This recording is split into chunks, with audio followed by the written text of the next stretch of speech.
आज हम सबसे पहले आपको इस समय की सबसे बड़ी अंतर्राष्ट्रीय खबर दिखाएंगे और आपको सीधे यूक्रेन लेकर चलेंगे, जिसे इस समय रशिया के 1.25 लाख सैनिकों ने घेर कर रखा हुआ है। इस समय वहां स्थिति इतनी नाजुक है कि नेटो देशों और रशिया की सेना के बीच कभी भी युद्ध शुरू हो सकता है। और विवाद यह है कि Ukraine North Atlantic Treaty Organisation यानी नेटो का सदस्य देश बनना चाहता है और रशिया उसे रोकना चाहता है, यानी रशिया इसका विरोध कर रहा है, क्योंकि नेटो अमेरिका और पश्चिमी देशों का एक ऐसा सैन्य गठबंधन है जो रशिया का दुश्मन माना जाता है और रशिया नहीं चाहता कि उसका पड़ोसी देश नेटो का मित्र देश बन जाए। और इस पूरे विवाद ने एक नए युद्ध की आशंका को जन्म दे दिया है, जिसमें एक से ज्यादा देश हिस्सा ले सकते हैं। इसलिए आज हम आपको इस पूरे विवाद की जड़ तक लेकर चलेंगे, लेकिन सबसे पहले आप ये तस्वीरें देखिए। इस समय रशिया ने यूक्रेन के साथ लगने वाली लगभग 450 किलोमीटर लंबी अंतर्राष्ट्रीय सीमा पर अपने 1,25,000 सैनिकों को तैनात कर दिया है। इसे आप इस नक्शे की मदद से भी समझ सकते हैं। ये सैनिक यूक्रेन की पूर्वी और उत्तर पूर्वी सीमा पर तैनात किए गए हैं। नक्शे पर आप देख पा रहे हैं कि सैनिकों की तैनाती कहां पर की गई है और कैसे की गई है। इसके अलावा ब्लैक सी में भी रशिया ने अपने युद्धपोत तैनात कर दिए हैं जो खतरनाक मिसाइल से लैस हैं। ब्लैक सी यूक्रेन की सीमा से लगता है और यहां क्राइमिया नाम का क्षेत्र है जो 2014 तक यूक्रेन का ही हिस्सा हुआ करता था, लेकिन इसके बाद रशिया ने इस क्षेत्र पर कब्जा कर लिया और इस समय भी क्राइमिया पर रशिया का ही कब्जा है। रशिया ने यूक्रेन की सीमा पर ऐसे ड्रोन्स तैनात कर दिए हैं जो पलक झपकते ही किसी भी सैन्य ठिकाने को नष्ट कर सकते हैं, और इसका एक वीडियो भी आज हमें मिला है। यानी कुल मिलाकर इस समय रशिया ने यूक्रेन को चारों तरफ से घेर लिया है।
अब स्थिति यह है कि इस संघर्ष ने पूरी दुनिया को दो हिस्सों में बांट दिया है। एक तरफ रशिया है जिसे चीन जैसे देशों ने अपना समर्थन दे दिया है, और आज ही रशिया के राष्ट्रपति व्लादिमीर पुतिन और चीन के राष्ट्रपति शी जिनपिंग की बीजिंग में एक बहुत अहम बैठक हुई है, मुलाकात हुई है।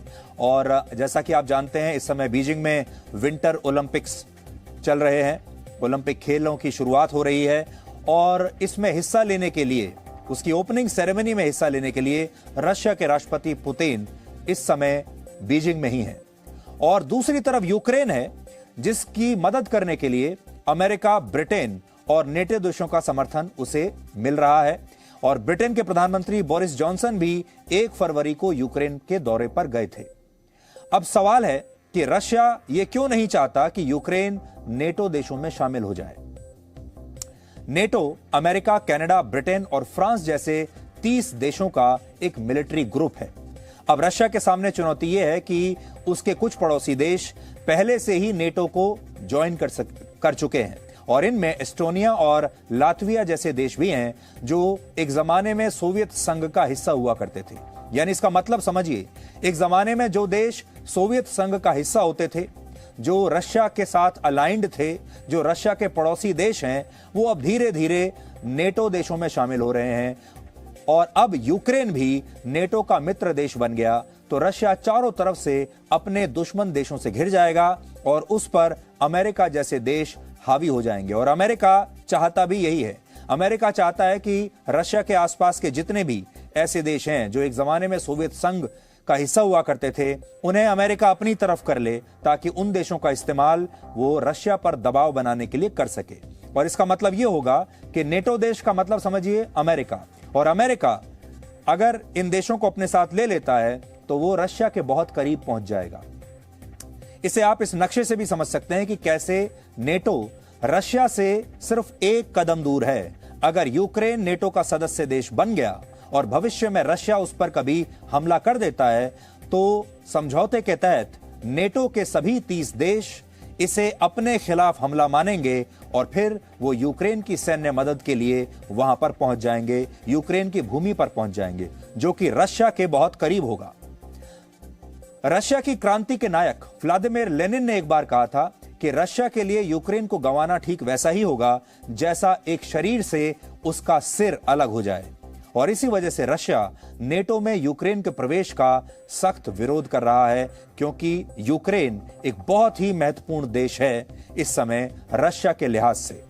और जैसा कि आप लेनिन के इस बयान से देख सकते हैं, जब यूएसएसआर हुआ करता था, सोवियत संघ होता था, तो उसमें भी यूक्रेन की बहुत महत्वपूर्ण भूमिका थी। एक और बात, यूक्रेन रशिया की पश्चिमी सीमा पर मौजूद है। जब वर्ष 1939 से 1945 तक चले दूसरे विश्व युद्ध के दौरान रशिया पर हमला हुआ था, तब यूक्रेन ही वो क्षेत्र था जहां से रशिया ने अपनी सीमा की सुरक्षा की थी।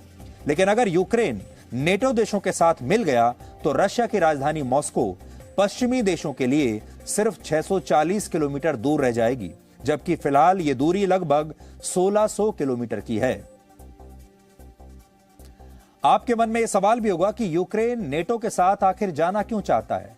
अगर वो पारंपरिक रूप से रशिया के साथ अलाइंड रहा है, सोवियत संघ का हिस्सा रहा है, तो फिर वो यूरोपियन यूनियन में क्यों गया और नेटो में क्यों जाना चाहता है। इसे समझने के लिए आपको इतिहास में 100 साल पीछे जाना होगा। वर्ष 1917 से पहले तक रशिया और यूक्रेन रशियन एम्पायर यानी रूसी साम्राज्य का हिस्सा हुआ करते थे। लेकिन 1917 में रशिया की क्रांति के बाद यह साम्राज्य बिखर गया और यूक्रेन ने खुद को एक स्वतंत्र देश घोषित कर दिया। उस जमाने में भी जब यह रशियन साम्राज्य था, तब जो कीव शहर है यह उसकी राजधानी हुआ करता था। हालांकि यूक्रेन मुश्किल से 3 साल ही इसके बाद आजाद रहा और वर्ष 1920 में यह सोवियत संघ में शामिल हो गया। हालांकि यूक्रेन के लोगों में एक स्वतंत्र राष्ट्र बनने की इच्छा हमेशा से जीवित रही और वो आज भी है। वर्ष 1991 में जब सोवियत संघ का विघटन हुआ, यानी जब सोवियत संघ टूटा, तब इसमें से 15 नए देश बने, जिनमें यूक्रेन भी था। यानी असल मायनों में यूक्रेन को वर्ष 1991 में ही असली आजादी मिली। लेकिन यूक्रेन शुरुआत से ही इस बात को समझता था कि वो कभी भी अपने दम पर रशिया का मुकाबला नहीं कर सकता, और अगर कभी भविष्य में रशिया ने उस पर हमला कर दिया तो वो अपना बचाव भी नहीं कर पाएगा। इसलिए वो एक ऐसे सैन्य संगठन में शामिल होना चाहता है जो उसकी स्वतंत्रता को हर स्थिति में सुनिश्चित करे और उसे रशिया से भी बचाए। और इस काम के लिए नेटो से अच्छा विकल्प फिलहाल उसके लिए नहीं है। इसीलिए पहले उसने यूरोपियन यूनियन को ज्वाइन किया, वो यूरोपीय देशों में शामिल हो गया और अब वो नेटो में जाना चाहता है। ऐसा हम इसलिए कह रहे हैं क्योंकि यूक्रेन के पास ना तो रशिया की तरह बड़ी सेना है और ना ही उसके पास आधुनिक हथियार हैं अपने आप को बचाने के लिए। यूक्रेन के पास इस समय लगभग 11 लाख सैनिक हैं, जबकि रशिया के पास 29 लाख सैनिक हैं। यूक्रेन के पास 98 लड़ाकू विमान हैं और रशिया के पास लगभग 1500 लड़ाकू विमान हैं। अटैक हेलीकॉप्टर्स, टैंक्स और बख्तरबंद गाड़ियों के मामले में भी रशिया के पास यूक्रेन से कहीं ज्यादा ताकत है। और अब हम आपको सीधे यूक्रेन लेकर चलेंगे और आपको बताएंगे कि इस समय ग्राउंड जीरो पर क्या स्थिति है। इस समय विओन के एग्जीक्यूटिव एडिटर पलकी शर्मा यूक्रेन की राजधानी कीव से हमारे साथ लाइव हैं। पलकी, सबसे पहला सवाल आपसे मेरा यही है, पूरी दुनिया में यह चर्चा हो रही है कि बहुत जल्द वहां पर युद्ध होने वाला है, युद्ध होगा या नहीं? आप वहां पर आज इस समय मौजूद हैं, आप हमें बताइए कि इस समय की वहां पर ताजा स्थिति क्या है। अंग्रेजी में कहेंगे $1 मिलियन क्वेश्चन, हिंदी में शायद कहेंगे यक्ष प्रश्न यही है कि युद्ध होगा कि नहीं होगा। पर उससे पहले मैं एक बात बताना चाहती हूँ आपको। कोविड के समय हमने ब्रेन फॉग सुना था और काफ़ी लोगों ने सफ़र भी किया।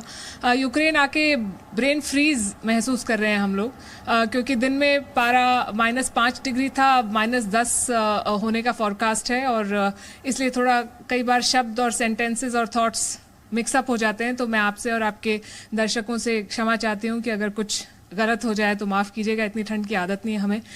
युद्ध होगा कि नहीं होगा, ये सवाल हमने यूक्रेन के लोगों से भी पूछा और उनका कहना है कि युद्ध तो ऑलरेडी हो रहा है, युद्ध जारी है।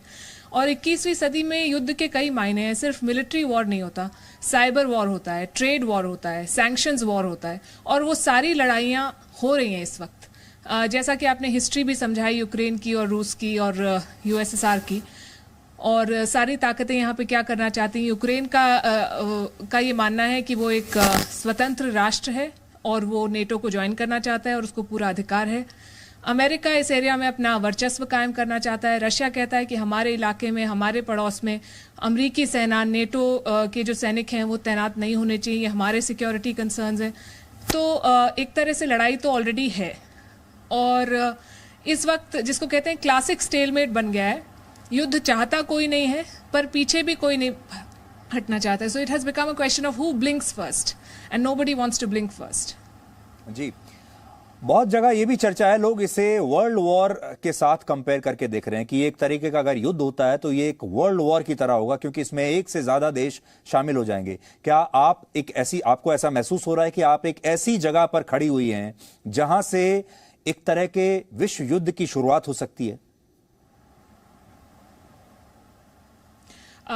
बिल्कुल हो सकती है। वर्ल्ड वॉर इसको इसलिए भी कहा जा रहा है कि क्योंकि दूसरे विश्व युद्ध के बाद यूरोप किसी मिलिट्री लड़ाई में शामिल नहीं था। साइबर वॉर या ट्रेड वॉर तो होते रहे हैं या डिप्लोमेटिक जो लड़ाइयाँ होती हैं, पर यूरोप ने युद्ध नहीं देखा और यूक्रेन टेक्निकली यूरोप का हिस्सा है। तो अगर ये युद्ध होता है तो सबसे बड़ा युद्ध होगा। और ये सिर्फ यूक्रेन और रशिया की बात नहीं है, यूक्रेन के साथ अमेरिका है, अमेरिका के साथ उसके नेटो एलाइज हैं, फ्रांस है, जर्मनी है। ये वो देश हैं जो रशिया पे बहुत निर्भर करते हैं गैस के लिए, तो वहाँ पे एक लिंक है। आज चीन भी रशिया के समर्थन में बिल्कुल खुल के सामने आया है और उसने कहा है कि अमेरिका और उसके जो साथी हैं वो इंडो पैसिफिक रीजन में सिक्योरिटी को कॉम्प्रोमाइज़ कर रहे हैं, उनकी वजह से टेंशन बढ़ रही है। तो एक तरह से दुनिया के सारे ही देश इसका हिस्सा बन गए हैं।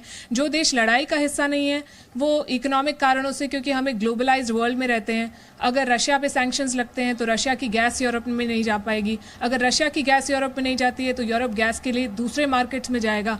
तो इंडिया जैसे देश जो ऑस्ट्रेलिया और कतर से गैस खरीद रहे हैं उनके लिए गैस के दाम बढ़ जाएंगे।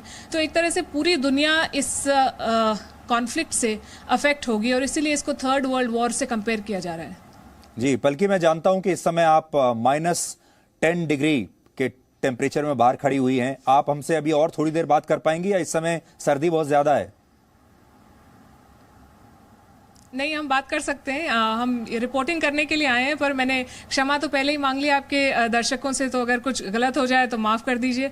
जहां तक मैं जानती हूं और जो मैंने आज लोगों से बात की है और समझा है वो मैं आपसे ज़रूर शेयर करना चाहती हूँ। जी, बल्कि कोई भी रिपोर्टर जब कहीं इस तरह की जगह पर जाता है तो हमेशा उसके पास एक डायरी रहती है, चाहे उसके दिमाग में ही वो डायरी रहे, जिसको हम रिपोर्टर्स डायरी बोलते हैं, जिसमें वो सब चीजें कैप्चर करते हुए चलते हैं।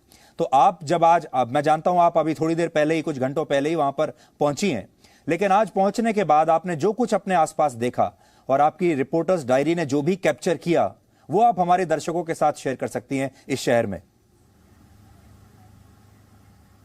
जी, जब हम यूक्रेन में आए और जिस तरह से मीडिया में हम देखते हैं कि आपने भी बताया कि 1.25 लाख सैनिक तैनात हैं रशिया के यूक्रेन के चारों तरफ, इस तरफ नेटो की फोर्सेस हैं, यूक्रेन में काफ़ी टेंशन है, काफ़ी तनाव है। पर जब हम एयरपोर्ट से निकले तो हमें लगा कि it's just another Friday morning for the people of Ukraine. लोग आ रहे हैं, जा रहे हैं, बातें कर रहे हैं। इनफैक्ट हम जब यहाँ पे पास में इंडिपेंडेंस स्क्वायर है, तो वैसे तो यूक्रेन का जंतर मंतर कह सकते हैं उसको मैदान भी कहा जाता है, पर इस वक्त वो यूक्रेन का विजय चौक बन गया है, क्योंकि दुनिया के सभी बड़े चैनल, सभी नेटवर्क्स यहाँ पे आए हुए हैं और सब लोग वहाँ से लाइव कर रहे थे, अपनी रिपोर्टिंग कर रहे थे। और एक व्यक्ति हमारे पास आए और उन्होंने कहा भारत से हैं? हमने कहा हाँ। तो उन्होंने कहा कि हम आपको हेलीकॉप्टर से चेरनोबिल की सैर करा सकते हैं। तो वो एक टूर प्रपोजल हमें बेच रहे थे। So it's very much business as usual.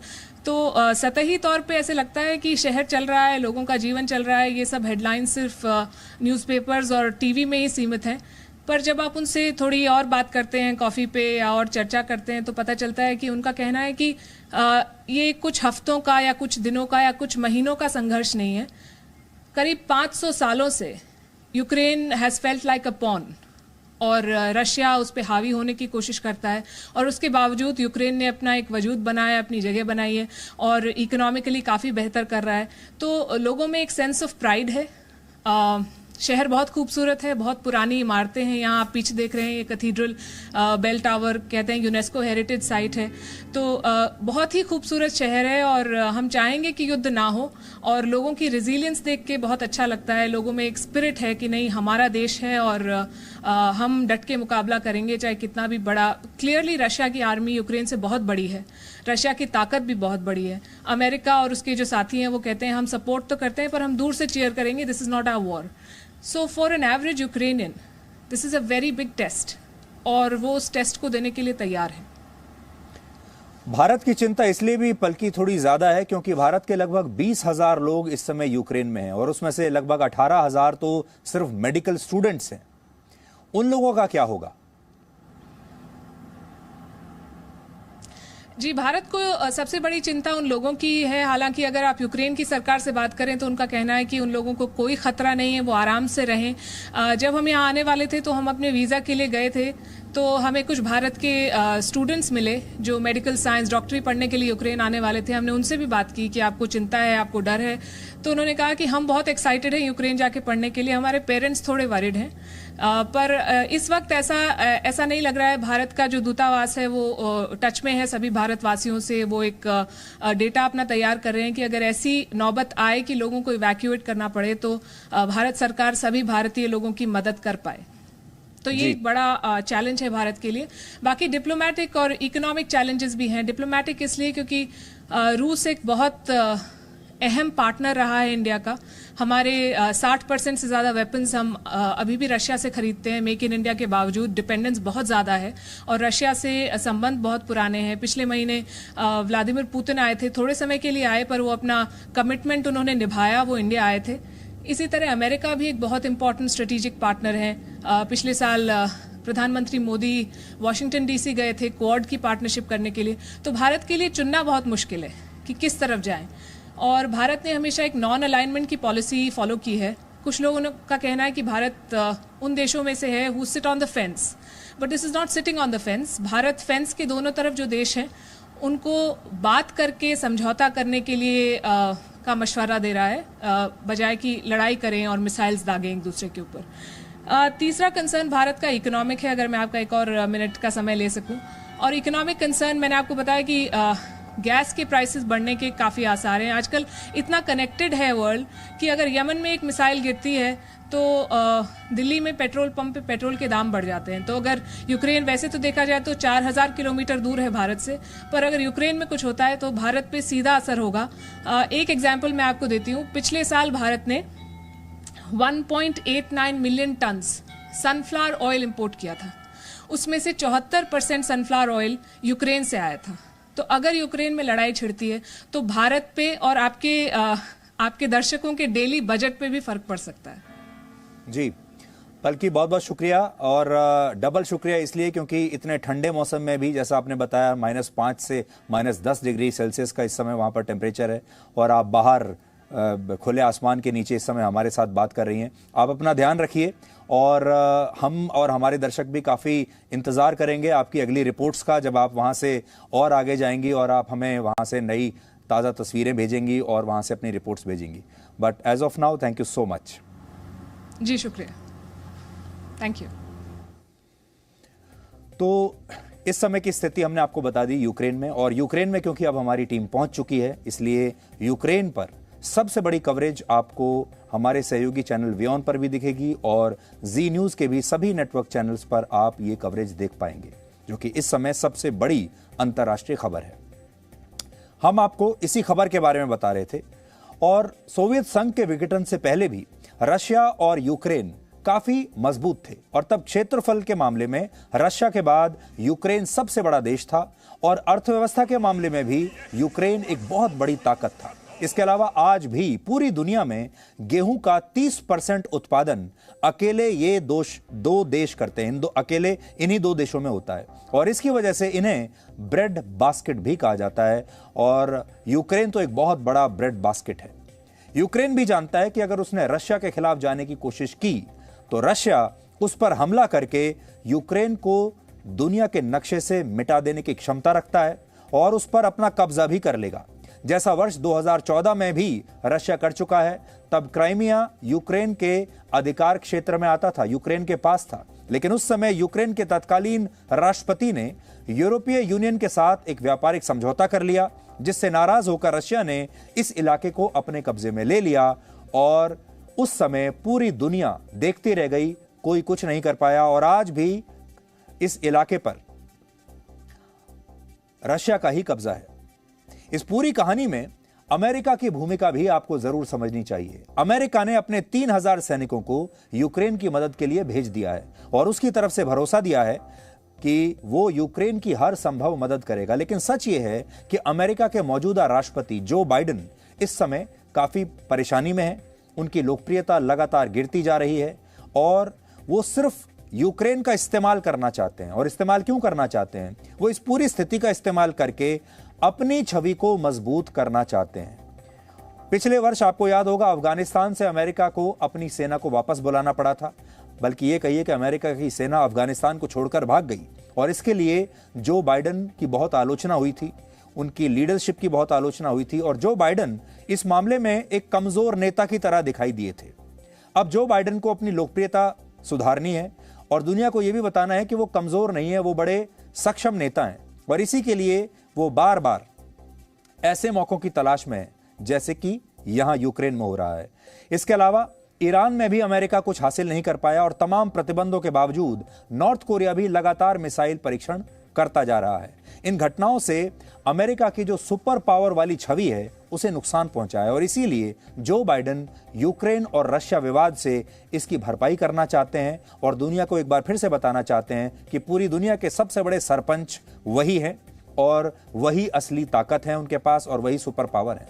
और वैसे भी अगर आप देखें इस पूरे मामले में जो दो महाशक्तियां हैं इस समय इस दुनिया में, एक है अमेरिका और दूसरी है चीन, और इसमें चीन और अमेरिका अब आमने सामने आ गए हैं। अमेरिका के अलावा ब्रिटेन और फ्रांस जैसे देशों ने भी यूक्रेन का समर्थन किया है, लेकिन इन देशों का ये समर्थन कितने दिन तक चलेगा ये एक बड़ा सवाल है। वो इसलिए क्योंकि यूरोपीय देश अपनी जरूरत की 1/3 गैस के लिए रशिया पर निर्भर है। अब अगर रशिया इस गैस सप्लाई को रोक देता है तो इन देशों में बिजली का भयानक संकट खड़ा हो जाएगा और हो सकता है कि यह संकट इन देशों की सरकारों को बर्खास्त तक करवा दे, क्योंकि इन देशों के जो लोग हैं, आम जनता जो है, वो बहुत संवेदनशील है, छोटे छोटे मुद्दों पर अपनी सरकार को गिरा देती है। दरअसल यूरोप के देशों में मौसम अधिकतर बहुत ठंडा रहता है और यहां पिछले कुछ दिनों में बिजली के दाम 600% तक बढ़ चुके हैं। सोचिए, ऐसे में अगर रशिया ने गैस की सप्लाई रोक दी तो ये देश अपना गुजारा कैसे करेंगे। यहां पर आप सबके लिए समझने वाली बात यह है कि भारत जैसे देश में तो बिजली के दाम कम होते जा रहे हैं, बिजली के बिल माफ होते जा रहे हैं, लेकिन इन यूरोपीय देशों में बिजली के दाम 600% तक बढ़ चुके हैं। इसलिए शुक्र मनाइए आप यूरोप में नहीं, भारत में रहते हैं। इस विवाद में भारत की स्थिति भी बहुत महत्वपूर्ण है।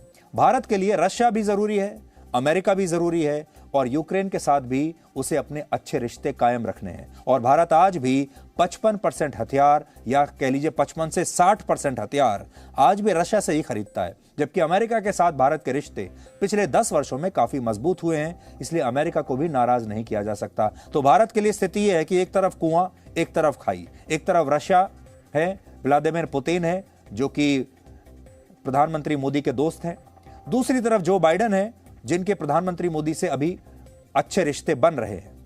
इसके अलावा यूक्रेन ने फरवरी 1993 में एशिया में सबसे पहले जिस देश में अपना दूतावास शुरू किया था वो देश भारत ही था और इसके बाद से लगातार भारत और यूक्रेन के बीच कारोबार बढ़ रहा है, सामरिक और राजनयिक संबंध भी मजबूत हुए हैं और जैसा हमने आपको बताया, हमारे 18,000 मेडिकल स्टूडेंट्स भी वहां पर पढ़ रहे हैं। यानी भारत चाहकर भी इनमें से किसी भी देश को नाराज नहीं कर सकता। यहां पर एक और महत्वपूर्ण पॉइंट यह है कि भारत और चीन सीमा पर विवाद, रशिया ने अब तक अपने आप को इस पर निष्पक्ष रखा है।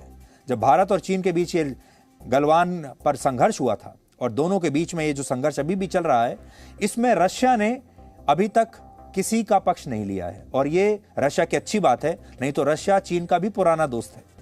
लेकिन अगर भारत यूक्रेन का समर्थन यहां पर करता है तो इससे रशिया भी कूटनीतिक तौर पर चीन की तरफ चला जाएगा और भारत और चीन विवाद में उसका झुकाव चीन की तरफ हो जाएगा। और शायद यही वजह है कि जब हाल ही में अमेरिका समेत 10 देश यूनाइटेड नेशंस में यूक्रेन को लेकर एक प्रस्ताव लाए तो भारत ने इस प्रस्ताव पर किसी के भी पक्ष में वोट नहीं किया। हमारे लिए चिंता की बात यह है कि यूक्रेन में इस समय हमारे 20,000 भारतीय फंसे हुए हैं, जिनमें 18,000 मेडिकल स्टूडेंट्स भी हैं। वैसे ऐसा कहा जाता है कि यूक्रेन और रशिया के रिश्तों को समझना बहुत मुश्किल है। यूक्रेन के लोग स्वतंत्र तो रहना चाहते हैं, लेकिन इसके साथ ही पूर्वी यूक्रेन के लोगों में यह भावना भी बहुत मजबूत है कि यूक्रेन को रशिया का वफादार बनकर रहना चाहिए। इसके अलावा यूक्रेन की राजनीति में जो तमाम नेता हैं, बड़े बड़े नेता, वो भी 2 हिस्सों में बटे हुए हैं। एक हिस्सा वो है जो खुले तौर पर रशिया का साथ दे रहा है और दूसरा हिस्सा पश्चिमी देशों का समर्थन कर रहा है। और यही वजह है कि आज यूक्रेन दुनिया की बड़ी बड़ी ताकतों के बीच फंसकर रह गया है। और जैसा आप जानते हैं, हमेशा अमेरिका की यह बहुत पुरानी रणनीति रही है कि इस दुनिया में कहीं पर भी कोई विवाद हो जाए, किन्हीं 2 देशों के बीच में जरा सा संघर्ष हो जाए, विवाद हो जाए, तो अमेरिका तुरंत एक सरपंच बनकर वहां पर पहुंच जाता है और फिर वहां अपनी सेना को उतार देता है। दुनिया भर में उसने ऐसा ही किया है। हाल ही में आपने देखा, उसने अफगानिस्तान में ये किया है, उसने इराक में भी ये किया है और दुनिया भर के दूसरे देशों में भी वो यही करता है। और अब उसके लिए एक बहुत शानदार मौका है जो यूक्रेन ने उसे दे दिया कि वो यूक्रेन की जमीन पर अपने सैनिकों को उतार दे और नेटो देशों के जरिए वो रशिया को चारों तरफ से घेर ले। और अगर ऐसा हो गया तो रशिया पर बहुत दबाव बढ़ जाएगा, क्योंकि रशिया सीधे अमेरिका की फायरिंग रेंज में आ जाएगा और रशिया यही नहीं चाहता। Presenting B News app, available on Google Play and App Store. Download it now.